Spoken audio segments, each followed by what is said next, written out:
Peut-être qu'à cet instant, après votre douche, vous venez de vous en mettre du parfum. On va en parler avec vous, Laurence. Alors, une information qui est à la fois réconfortante et en même temps qui est surprenante. Nos parfums sont de moins en moins polluants, donc ça c'est bien. On est d'accord qu'on parle du parfum dont on s'asperge et qu'on se met sur la peau. De peau. De peau, on est d'accord. Alors, polluant, mais ce n'est pas un danger, le parfum, au sens large. Si ce n'est que, tout de même, je le rappelle, il y a de l'alcool dans du parfum et qu'on ne se colle pas au soleil. Oui. C'est ça, un petit peu souvent, le problème des taches.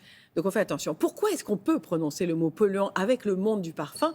Mais c'est quand on regarde un peu du côté des coulisses. Si vous regardez du point de vue des jus, on utilise depuis très longtemps des solvants qui sont de l'hexane assez agressifs pour extraire les molécules olfactives des épices, des fleurs, des plantes. Et puis, on va de manière synthétique avec la pétrochimie. Il y a de plus en plus de chimie verte, c'est vrai, mais on va encore aussi beaucoup fabriquer des molécules synthétiques qui sont bien utiles pour pouvoir faire des arômes alimentaires et des parfums de peau.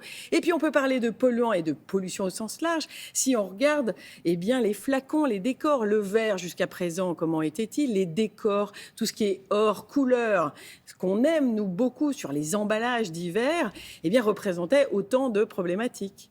Représentait. Parce qu'il y a donc du mieux. À l'imparfait, voilà, parce que c'est en train de changer. Et c'est ce que je veux vous montrer au travers de quelques petites révolutions et autres nouveautés. Le niveau 1 du changement de la révolution verte du monde du parfum, quel peut-il être du côté de l'emballage?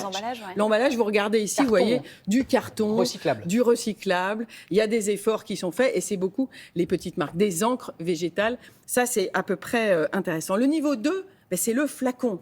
Des verres qui maintenant, alors que pour des parfums très très connus comme celui-là, qui sont très connus, maintenant il y a en partie, nous dit-on, du verre recyclé. Il y a, vous l'avez vu, un effort sur l'emballage. On peut recharger. On peut, merci, j'allais presque l'oublier, mais vous avez raison, maintenant c'est un truc, on peut complètement recharger. Après, on peut aussi travailler du point de vue du jus. Alors, en niveau 3, changer des choses dans le jus, dans les formules, ça a été remplacé par des choses intelligentes. Ici, il a un parfum très très connu encore qui désormais va pouvoir afficher de l'alcool de betterave.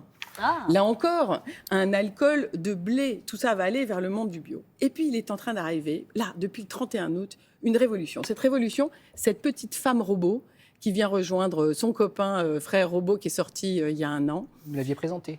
Dont on avait parlé. Alors, décidément, parce qu'il y a un courage d'une marque et il y a un savoir-faire de laboratoire et de coulisses de parfum. Vous avez devant vous des petites mouillettes. Donc, les petites touches, les petites mouillettes.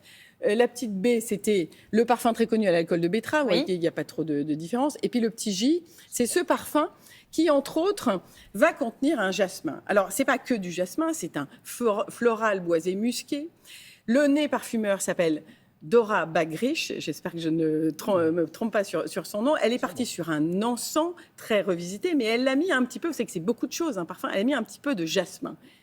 Et là voilà, il y a 3 jours, dans la récolte de jasmin de Grasse. Et la révolution verte qui est là, c'est l'extraction issue de ce jasmin. Pour la première fois au monde, on a pu obtenir une essence de jasmin. Qu'est-ce qu'on a fait? Donc c'est un nouveau procédé, Laurence.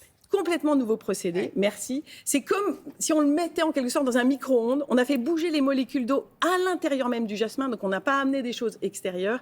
Et on a réussi à sortir, sans trop abîmer les structures végétales de la plante, à sortir cette essence de jasmin. Donc ça veut dire qu'on n'a pas utilisé de la chimie pour extraire l'essence, voilà. C'est ça? Et donc, voilà. Et donc, ce qui fait que derrière un lancement comme ça, vous allez voir des publicités, des nouveaux films, les Fanning, etc. Vous allez voir cette révolution verte bouger.